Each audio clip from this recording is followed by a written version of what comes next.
Hi friends, அஸ்ஸலாமு அலைக்கும். இன்றைக்கி சூப்பரான கேரமில் கஸ்டர்ட் புட்டிங் பார்க்க போகிறோம்.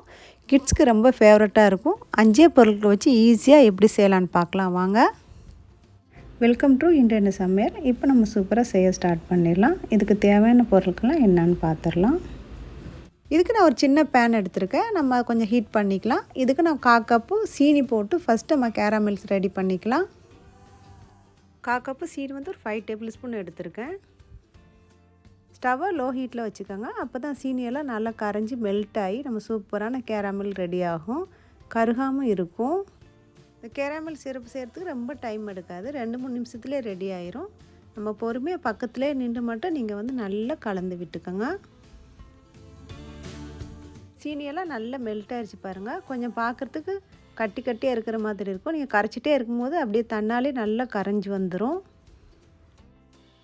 இதுக்கு தண்ணி எதுவும் சேர்க்காதீங்க. நம்ம தண்ணி எதாவது சேர்த்தோம்னா ஒழுங்காக வந்து கேரமல் செட் ஆகாது, தண்ணியாக லிக்விடாக இருக்கிற மாதிரி இருக்கும். அதனால் நீங்கள் கலந்து விட்டே இருக்கும்போது கலர் நல்லா சேஞ்ச் ஆகி கரெக்டாக வரும் பாருங்கள். அந்த மாதிரி கொஞ்சம் கொஞ்சமாக கலர் மாறும். இப்போ பாருங்கள், கட்டியெல்லாம் நல்லா கரைச்சிட்டேன். நல்லா கரைஞ்சி நல்லா மெல்ட் ஆயிடுச்சு பாருங்கள். இன்னும் கொஞ்சம் நேரத்தில் கலர் சேஞ்ச் ஆகும் பாருங்கள்.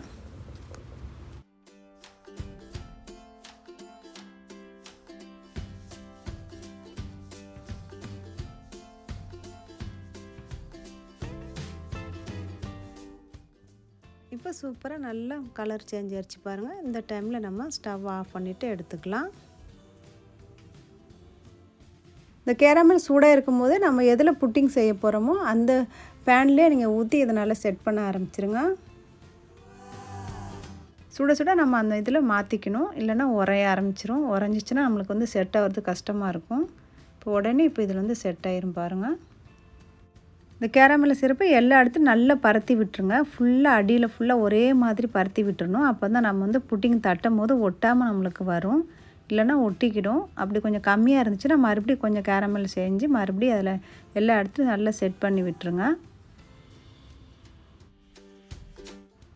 இது அப்படியே ஒரு பக்கமாக செட் ஆகட்டும். இப்போ அதுக்கு அடுத்தாப்பில் நம்ம இதுக்கு தேவையான பொருட்கள் என்னென்னு பார்த்துடலாம். இதுக்கு நான் 2 முட்டை எடுத்திருக்கேன். 3 ஸ்லைஸு ப்ரெட்டும் எடுத்துக்கோங்க. இப்போ இதெல்லாம் நம்ம பிளெண்ட் பண்ண போகிறோம். அதனால் நம்ம ஒரு பெரிய மிக்ஸி ஜார் எடுத்துக்கலாம். இப்போ ப்ரெட்டெல்லாம் சின்ன சின்னதாக ஆக்கி மிக்ஸி ஜாரில் சேர்த்துக்கலாம். இது கூட 2 முட்டையும் சேர்த்துக்கோங்க. முட்டை சேர்த்து பிறமா சரி 1/2 கப்பு சீனி எடுத்துக்கோங்க.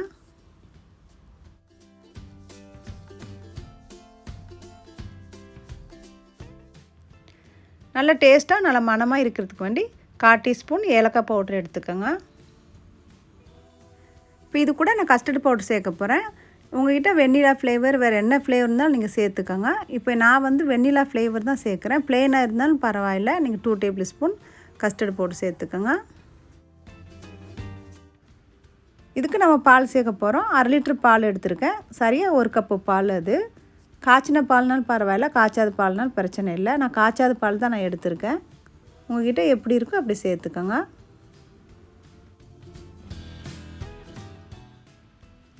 இப்போ நல்லா மிக்ஸி ஜாரில் நல்லா 2-3 நிமிஷம் நல்லா ஃபைனாக நம்ம அரைச்சி எடுத்துடலாம்.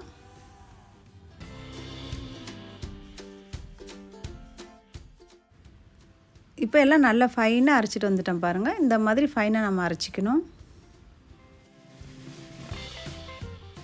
இப்போ நம்ம கேரமல் செட் பண்ணி வச்சுருந்தோம். இப்போ அதில் நம்ம ஊற்ற ஆரம்பிச்சிடலாம்.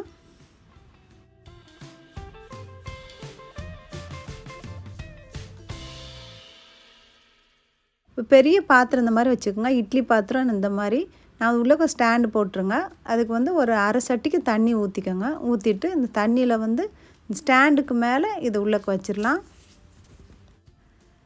இப்போ இந்த மூடணும். நம்ம மூடுறதுக்கு நம்ம என்ன பண்ணலான்னா, ஒரு மூடியில் துணி மாதிரி கட்டி, டவலோ துணி அந்த மாதிரி கட்டி இதை மூடிடுவோம். அப்போ வேர்வை தண்ணிலாம் உள்ளக்க விழாமல் இருக்கும். இப்போ அந்த மாதிரி நான் செஞ்சு எடுத்துகிட்டு வந்திருக்கேன் பாருங்கள். இந்த மாதிரி நம்ம மூடிக்கலாம். மூடின அப்புறமா ஸ்டவ்வை மீடியம் ஹீட்டில் வச்சுட்டு ஒரு 1/2 hour அப்படியே வச்சுருங்க.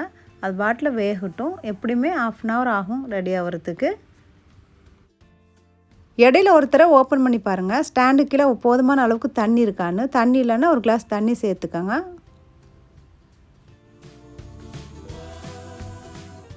இப்போ 1/2 hour நம்ம ஸ்டீம் பண்ணிட்டோம். ஓப்பன் பண்ணி பார்க்கலாம்.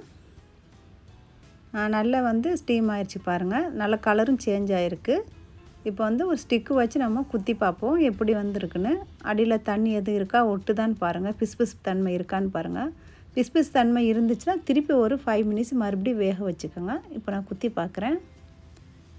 இப்போ ஒன்றுமே இல்லை, நல்லா நீட்டாக இருக்குது. பிசு தன்மையும் இல்லை, வெந்துருச்சு. இப்போ வந்து நம்ம ஸ்டவ் ஆஃப் பண்ணிவிட்டு இறக்கி வச்சுக்கலாம்.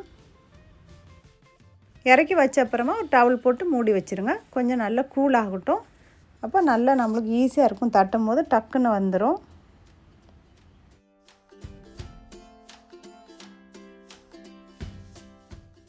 இப்போ நல்லா கூலாகி ஒன்று போல் வந்துருச்சு. நல்லா சூடெல்லாம் தணிஞ்சிருச்சு பாருங்கள். நல்லா சூப்பராக வந்திருக்குது. கொஞ்சம் லைட்டாக ஷேக் பண்ணிக்கோங்க. அப்போ நம்ம கவுத்தும் போது நம்ம ஒட்டாமல் அழகாக வந்துடும். இப்போ நம்ம ஒரு பிளேட்டில் கவுத்திக்கலாம். இது எடுத்தப்புறமா நம்ம ஃப்ரிட்ஜில் வச்சு சாப்பிட்டா ரொம்ப நல்லாயிருக்கும். ஒரு நல்ல கூலிங் ஆனப்புறம் சாப்பிட்டு பாருங்கள், ரொம்ப டேஸ்டியாக இருக்கும். இப்போ நான் வந்து ஃப்ரிட்ஜில் வைக்கல, உங்களுக்கு வந்து கட் பண்ணியே காமிக்கிறேன். எடுத்த உடனே நம்ம எப்படி வந்திருக்குன்னு பார்க்கலாம். இந்த கஸ்டர்ட் புட்டிங்கை கண்டிப்பாக நீங்கள் செஞ்சு பாருங்கள், ரொம்பவே சுவையாக இருந்துச்சு. இப்போ வாங்க எப்படி வந்துட்டு கட் பண்ணி பார்க்கலாம். நான் கட் பண்ண எவ்வளோ சாஃப்டாக இருக்குது பாருங்கள், அவ்வளோ சூப்பராக இருக்குது. இதுக்கு அளவு வந்து எவ்வளோ தேவைன்னு கீழே வந்து நம்ம கொடுத்துருக்கோம், செக் பண்ணிக்கோங்க.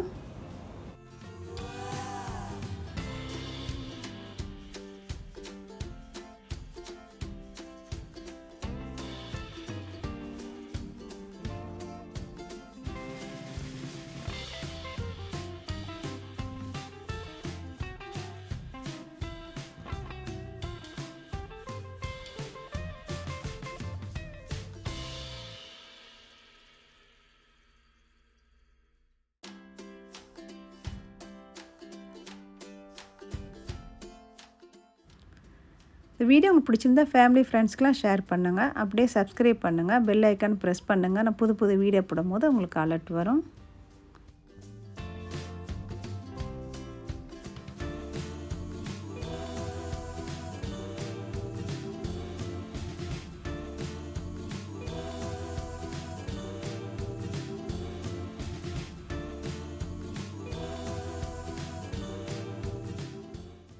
ரெசிபி உங்களுக்கு ரொம்ப பிடிக்கும்னு நினைக்கிறோம். கண்டிப்பாக ட்ரை பண்ணி பாருங்கள். இந்த வீடியோ உங்களுக்கு பிடிச்சிருந்தா ப்ளீஸ் லைக், ஷேர், சப்ஸ்கிரைப். மீண்டும் அடுத்த வீடியோ சந்திப்போம். தேங்க்ஸ் ஃபார் வாட்சிங் ஃப்ரெண்ட்ஸ்.